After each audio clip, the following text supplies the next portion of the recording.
একটা ছোট্ট গ্রামে টিপু নামের এক ছেলে থাকত। তার বয়স ছিল মাত্র 8 বছর, কিন্তু তার মনটা ছিল অনেক বড়। টিপু খুব ভালোবাসত প্রাণীদের। সে প্রতিদিন স্কুল থেকে ফিরে বাড়ির পেছনের বাগানে গিয়ে পাখিদের সঙ্গে সময় কাটাত। একদিন হঠাৎ বৃষ্টির মাঝে টিপু দেখতে পেল একটি ছোট্ট পাখি মাটিতে পড়ে আছে। পাখিটার ডানা ভাঙা, সে উড়তে পারছিল না। টিপুর মনটা কেঁদে উঠল। সে পাখিটিকে সাবধানে তুলে নিয়ে নিজের ছোট্ট খেলনার বাক্সে করে ঘরে নিয়ে এলো।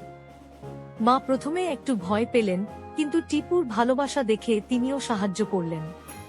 টিপু প্রতিদিন পাখিটিকে খাওয়াতো, ওষুধ দিত, গান শোনাতো, আর বলতো, তুমি একদিন আবার আকাশে উড়বে ছোট্ট পাখি, আমি বিশ্বাস করি।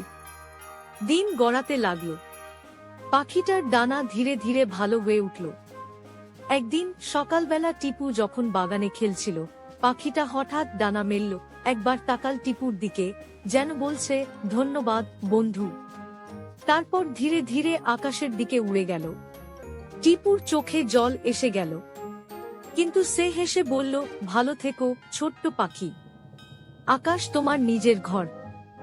শিক্ষা, দয়া আর ভালোবাসা সবকিছুকে সারিয়ে তুলতে পারে।